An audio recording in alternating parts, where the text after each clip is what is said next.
कक्षा 11वीं, विषय जीव विज्ञान। इसमें 16 मार्च को पेपर है। तो 1 अंक, 2 अंक, 3 अंक, 4 अंक के वीडियो बन चुके हैं। 4 अंक का एक भाग बन चुका है, इसके 4 अंक का ये दूसरा भाग है। इसकी तैयारी करिए, इनमें से अधिकतर क्वेश्चन पूछे जाएंगे। तो चलिए इसका पहला प्रश्न देखते हैं 4 अंकों में से ही। एंजाइम क्रिया को प्रभावित करने वाले 4 कारकों को संक्षेप में समझाइए।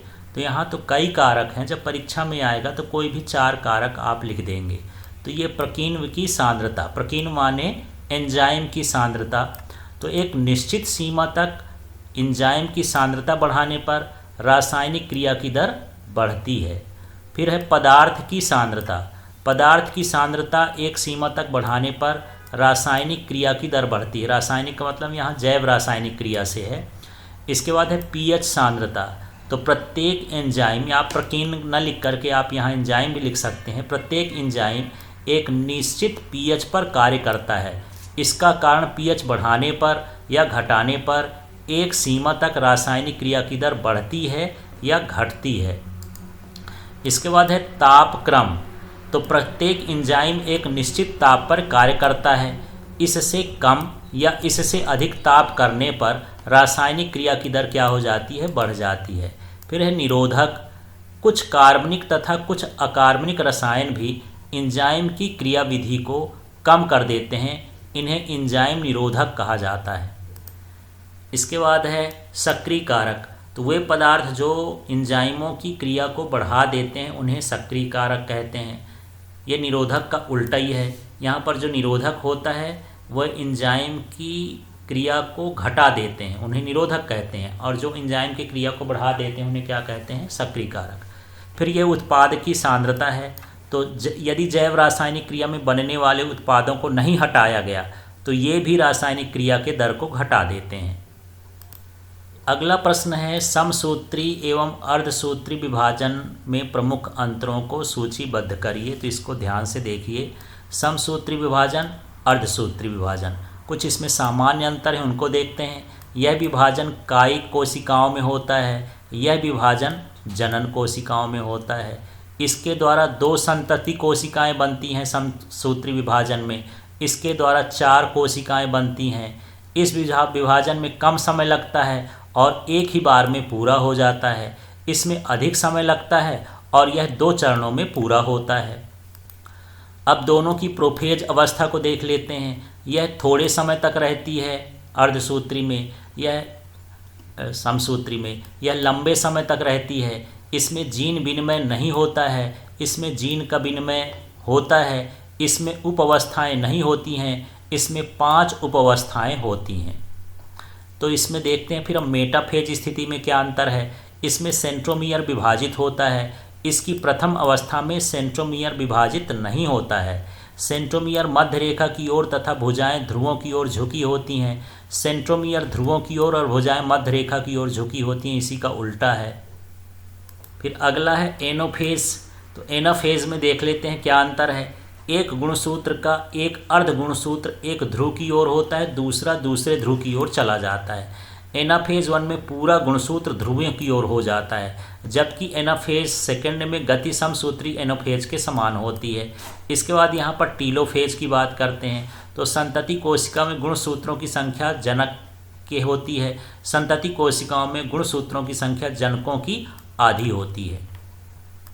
अगला प्रश्न है समसूत्री विभाजन की विभिन्न अवस्थाओं को चित्रित कीजिए। तो यहाँ पर देख लेते हैं, ये चित्र है। ये चित्र आपको ध्यान रखना पड़ेगा। ये इंटरफेज है, इसके बाद ये अर्ली प्रोफेज है, फिर यहाँ ये देख लेते हैं लेट प्रोफेज है, और फिर ये अर्ली मेटाफेज है। फिर यहाँ पर देख लेते हैं अगली स्थिति में, यहाँ अर्ली एनाफेज, फिर लेट एनाफेज, फिर अर्ली टीलोफेज। तो आपको संरचनाएं को समझना है। यहाँ पर देख लिए संरचनाएं घूमी हुई हैं, इकट्ठा नहीं है। इसके क्रोमेटेड्स इकट्ठा हैं, यहाँ पर क्रोमेटेड्स अलग हो जाते हैं, फिर ये जोड़े बनाने लगते हैं। इस तरह से ये प्रक्रिया चलती है। तो ये सारी चित्र को आपको ध्यान में रखना है। समय कम है इसलिए पूरी चीज़ें नहीं बता पा रहे हैं। और ये लेट टीलोफेज है। इस तरह से यहाँ पर 2 कोशिकाएँ बन जाती हैं और समसूत्री विभाजन हो जाता है। चलिए अगला प्रश्न है यहाँ, प्रकाश संश्लेषण की प्रकाश अभिक्रिया को समझाइए, अथवा प्रकाश संश्लेषण की प्रकाश अभिक्रिया में कौन सी प्रमुख रासायनिक घटनाएं होती हैं, इन अभिक्रियाओं में पर्णहरिम की क्या भूमिका होती है, प्रकाशीय प्रतिक्रिया या प्रकाशिक रासायनिक क्रिया या हिल प्रतिक्रिया। यदि ये सब आ जाए तो आपको यही जवाब देना है जो अभी इसका आंसर मैं बता रहा हूँ, उसको समझना है कि प्रकाश संश्लेषण की क्रियाविधि कैसे होती है। तो इसको चित्र के माध्यम से समझते हैं। तो चलिए सबसे पहले समझते हैं इस चित्र में। तो ये जो वाला भाग है इसको वर्णक तंत्र पहला कहते हैं। P700 पिगमेंट सिस्टम 1 है, वर्णक तंत्र फर्स्ट है।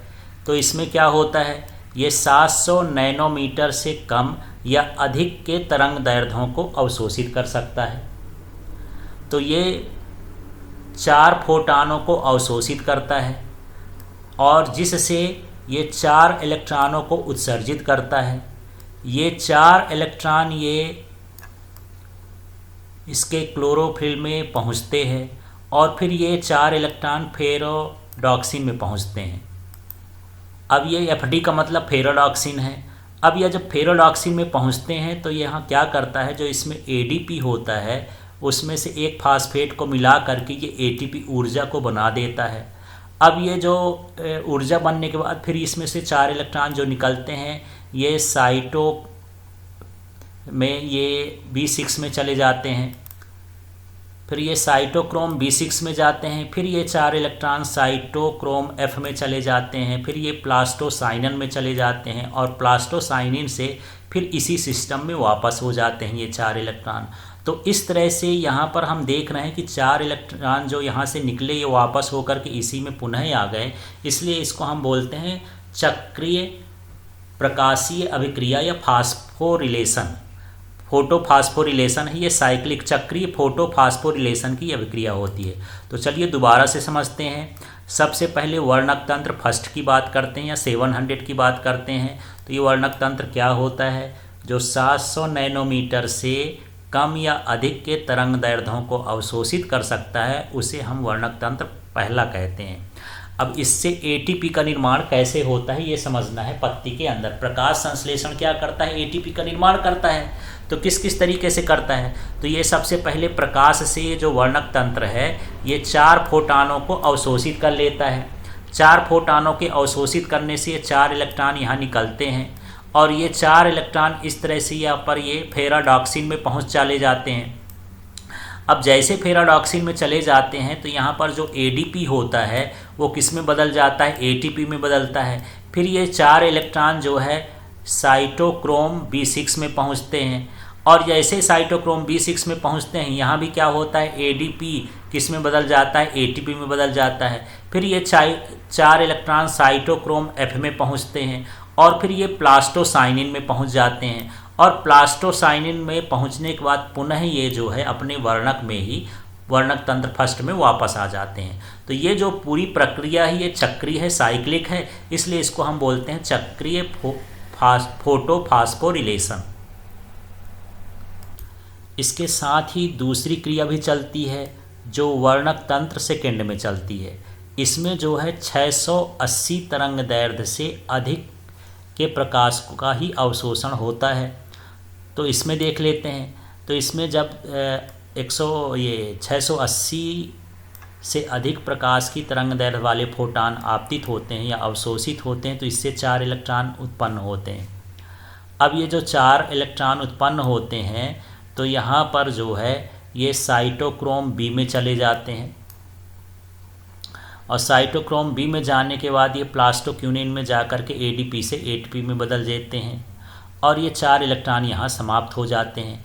इस तरह से ये 4 इलेक्ट्रॉन वापस इसमें नहीं आ पाते हैं और जब इसमें वापस नहीं आ पाते हैं इसलिए इसे हम क्या कहते हैं, अचक्रीय फोटोफास्फोरिलेशन।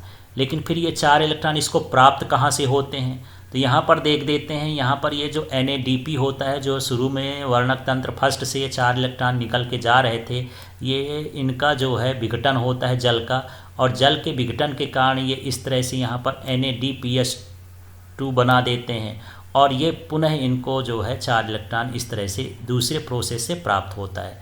तो यहाँ पर हम देखते हैं कि जो 4 इलेक्ट्रॉन इस वर्णक तंत्र से उत्पन्न होते हैं इसी वर्णक तंत्र में वापस नहीं आते हैं, इसलिए इसको अचक्रीय फोटोफॉस्फोरिलेशन कहा जाता है। तो फिर से समझ लेते हैं। तो ये वर्णक तंत्र सेकेंड क्या है, यह 680 नैनोमीटर से कम तरंग दैर्ध्य वाले प्रकाश का अवशोषण करता है। तो मान लीजिए यह 4 फोटान का अवशोषण करता है, जिससे 4 इलेक्ट्रॉन को निकालता है। ये 4 इलेक्ट्रॉन साइटोक्रोम बी में पहुंचते हैं और 4 साइटोक्रोम बी में पहुंच करके ये एडीपी को किस में बदल देते हैं, एटीपी में बदल देते हैं।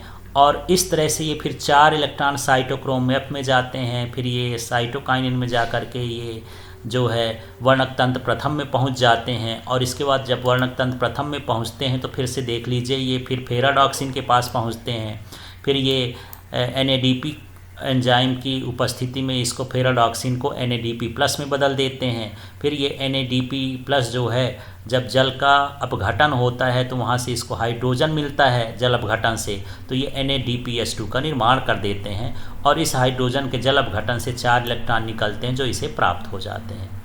अब अगला प्रश्न देखते हैं, हृदय की खड़ी काट का नामांकित चित्र बनाइए। तो इस तरह से हृदय का चित्र है, आप 10th में भी बनाए होंगे, तो आपको देख लेना है। ये जो ऊपरी भाग होता है ऑट्रियम लिखा है, इसको आलिंद लिख देना है। यहाँ जो निचला भाग होता है वो निलय होता है। ये जो होती है अग्र महाशिरा होती है, ये जो होती है पश्च महाशिरा होता है, ये दैहिक महाधमनी होती है और ये जो फुफ्फुस धमनी होती हैं। तो इस तरह से यहाँ पर आप हिंदी में भी नाम लिख सकते हैं, चित्र बना के कुछ ज़रूरी नाम यहाँ पर लिखना है, तो यही नामांकित रेखा चित्र हो जाएगा इसका। अब अगला प्रश्न देखते हैं, हृदय की कार्यविधि का वर्णन करिए अथवा मनुष्य हृदय की क्रियाविधि को समझाइए। तो हृदय की कार्यविधि की पंपिंग क्रिया या उसकी पेशीयुक्त भित्तियों के संकुचन पर निर्भर करता है। आलिंद तथा निलय का एकांतरिक संकुचन एवं शिथिलन कार्य चलता रहता है। तो चलिए यहाँ पर देखते हैं। सबसे पहले यहाँ पर जो क्रियाविधि होती है उस क्रियाविधि में क्या होता है, आलिंद का संकुचन होता है।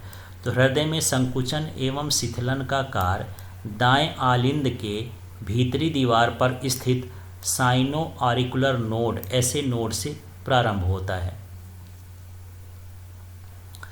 संकुचन क्रिया आलिंद से प्रारंभ होती है और सबसे पहले दोनों आलिंद सिकुड़ते हैं। इनका रक्त अपने अपने तरफ के ऑरिकुलोवेंट्रिकुलर छिद्र द्वारा दाएं और बाएं निलय में चला जाता है। तो चलिए यहाँ पर देख लेते हैं। यहाँ से जो होता है ये शुरुआत होता है संकुचन का। तो यहाँ पर ये दाहिना आलिंद और ये बायां आलिंद जब दोनों सिकुड़ते हैं तो इनका रक्त ये नीले में आ जाता है। दायां का दाएं नीले में आ जाएगा, बाएं का बाएं नीले में आ जाता है। तो इस तरह से यहाँ पर आलिंद का संकुचन होता है पहले, और इसकी शुरुआत SA नोड से होती है, साइनो ऑरिकुलर नोड। अब यहाँ पर जब ये आ जाता है रक्त इसमें आ जाता है, तब क्या होता है, निलय का संकुचन होता है और दोनों निलय एक साथ संकुचित होते हैं। फलस्वरूप निलय के एकत्रित रुधिर पर दबाव पड़ता है। रक्त के दबाव से आलिंद निलय छिद्रों पर पाए जाने वाले ट्राइकस्पिड और बाइकस्पिड वाल्व खींचकर इन छिद्रों को बंद कर देते हैं। तो जैसे निलय का संकुचन होता है, ये वाला जो है ये दरवाज़ा, ये कपाट और ये वाला कपाट बंद हो जाता है, जिससे इसके दबाव से जो खून हो वो पूरे आलिंद में न चला जाए। अब इसके बाद जब इसमें संकुचन होता है तो इसके ये पल्मोनरी धमनी में यहाँ से रक्त क्या होता है, चला जाता है। तो जब पल्मोनरी धमनी द्वारा ये रक्त जाता है तो वहाँ से फिर शुद्ध रक्त आ जाता है। तो शुद्ध रक्त किस में आ जाता है, शुद्ध रक्त जो होता है फिर से इसमें आ जाता है, आलिंद में आता है, बाएं आलिंद में। और यहाँ से फिर से जब निलय का शिथिलन होता है तो निलय के शिथिलन से अर्धचंद्राकार कपाट बंद हो जाते हैं और आलिंद निलय कपाट खुल जाते हैं। आलिंदों का रुधिर किस में आ जाता है, निलयों में आ जाता है और यही क्रिया चलती रहती है और इसका नियंत्रण मस्तिष्क के कार्डियक केंद्र से होता है। तो इस तरह से 3 चीज़ें होती हैं, आलिंद का संकुचन, फिर निलय का संकुचन, फिर होता है निलय का शिथिलन, फिर से आलिंद का संकुचन। इस तरह से प्रक्रिया चलती है। चलिए अगला प्रश्न समझते हैं, मूत्र निर्माण की क्रियाविधि का विस्तृत वर्णन कीजिए। तो चलिए यहाँ पर समझते हैं क्या है ये शरीर में उपस्थित उपापचयी हानिकारक पदार्थों को बाहर करने की क्रिया को उत्सर्जन कहते हैं। नाइट्रोजन युक्त प्रेशर उपापचयी उत्सर्जी पदार्थों को उत्सर्जन मूत्र के रूप में होता है। यहाँ प्रेशर नहीं है, गलती से लिखा हुआ है। वृक्क प्रमुख उत्सर्जी अंग है जिसमें कार्यात्मक इकाई नेफ्रॉन होती है। तो यहाँ पर मूत्र निर्माण की क्रियाविधि को समझते हैं। तो चलिए यहाँ पर देखते हैं। तो मूत्र निर्माण की क्रियाविधि 3 चरणों में होती है। एक है अति सूक्ष्म छनन या निस्यंदन, इसके बाद है पुनः अवशोषण, और तीसरी स्थिति क्या होती है, श्रावण। तो यहाँ पर समझते हैं अति सूक्ष्म निस्यंदन क्या होता है। तो यह क्रिया वृक्क के बोमन संपुट में होती है। अभिवाही धमनी से रुधिर जब ग्लैमरस में आता है तो इसका दाब काफ़ी बढ़ जाता है। इस दाब के कारण रुधिर में उपस्थित यूरिया, यूरिक अम्ल, ग्लूकोज, लवण, अन्य पदार्थ विसरित होकर बोमन संपुट में आ जाते हैं। क्षनित द्रव को ग्लोमरस निस्यंद कहते हैं। एक दिन में लगभग 180 लीटर क्षनित द्रव प्राप्त होता है, जिसमें 0.8% ही मूत्र के रूप में परिवर्तित होता है। तो चलिए इस चित्र में समझेंगे तब समझ में आएगा। यहाँ पर आपको समझना है, ये जो है अभिवाही धमनी है। इसमें जब ये रक्त है ये किस में आया, बोमन संपुट में आया। बोमन संपुट के बाद यहाँ ग्लोमरस में आता है, माने केशिका गुच्छ में आ जाता है। तो क्या होता है, यहाँ पर रक्त का दाब अधिक होता है, तो इससे जो है यहाँ बाहर निकल जाता है। क्या क्या निकलता है बाहर, यूरिया निकलता है, यूरिक अम्ल निकल जाता है, ग्लूकोज निकलता है, लवण निकलता है, और अन्य पदार्थ निकल जाते हैं, पानी निकल जाता है। इस तरह से यहाँ पर छन करके ये किस में आ जाते हैं, बोमन संपुट में आ जाते हैं। और यह लगभग 180 लीटर जो है पानी को छानता है, जिसमें 0.8% ही क्या होती है, मूत्र होता है। फिर बात करते हैं पुनः अवशोषण। तो उत्सर्जी पदार्थों के साथ कुछ उपयोगी पदार्थ जैसे ग्लूकोज, जल, लवण को भी ग्लोमरस या कोशिका कुछ द्वारा छानकर अलग कर दिया जाता है। चूँकि ये पदार्थ शरीर के लिए उपयोगी होते हैं, अतः इन्हें मूत्र के साथ बाहर न करके पुनः अवशोषित कर लिया जाता है। तो वृक्क नलिकाओं के चारों तरफ रीनल धमनिका या रीनल शिराओं का जाल बिछा होता है। जब रुधिर से छना हुआ भाग कुंडलित वृक्क नलिकाओं से गुजरता है तो वृक्क नलिकाओं की एपिथेलियल कोशिकाएं इन उपयोगी पदार्थों को अवशोषित कर लेती हैं, इसे रुधिर कोशिकाओं में डाल देती हैं। तो यहाँ पर पानी का अधिकांश मात्रा लगभग 90% भी अवशोषित कर लिया जाता है। तो कुछ पदार्थों को अवशोषित कर लिया जाता है और पानी का लगभग कितना 90% पदार्थ अवशोषित कर लेते हैं, और जो शेष भाग बचता है वो गाढ़ा होता है। इसे क्या कहते हैं, मूत्र कहते हैं। इसमें कुछ जल, यूरिया, कुछ लवण होते हैं, और इन्हें संग्रह नलिकाओं, संग्रह वाहिनियों और मूत्र वाहिनियों से होता हुए मूत्राशय में एकत्र हो जाता है। पुनः अवशोषण किया नेफ्रॉन के वृक्क नलिका या लावी भाग में होता है। तीसरी कंडीशन होती है श्रावण। तो ये श्रावण क्या होता है, तो केशिका गुच्छ में छनन के बावजूद रुधिर में कुछ उत्सर्जी पदार्थ शेष रह जाते हैं, जिन्हें वृक्क नलिका की दीवारें की कोशिकाएं अवशोषित कर लेती हैं। इन्हें ग्लोमरस से आने वाली कोशिकाएं वृक्क नलिका के चारों तरफ जाल के रूप में स्थित होती हैं। वृक्क नलिका द्वारा अवशोषित या वर्ण पदार्थ वृक्क नलिका की कोशिकाओं से विसरित होकर नलिका मूत्र में शामिल हो जाते हैं।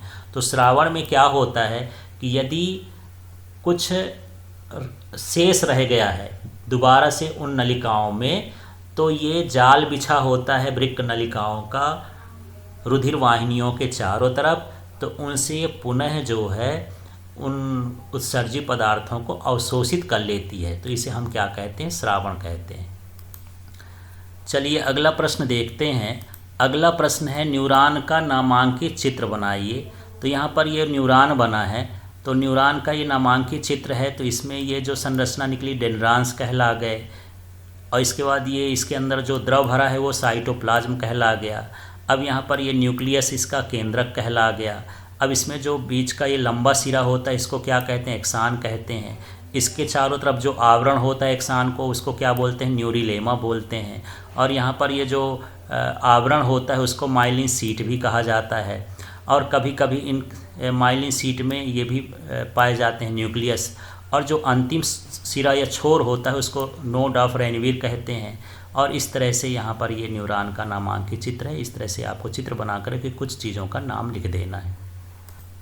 अगला प्रश्न है मेरुरज्जु की रचना, अनुप्रस्थ काट का चित्रांकित कीजिए। तो चलिए यहाँ पर मेरुरज्जु की संरचना एवं कार्य का सचित्र वर्णन कीजिए, ये क्वेश्चन है।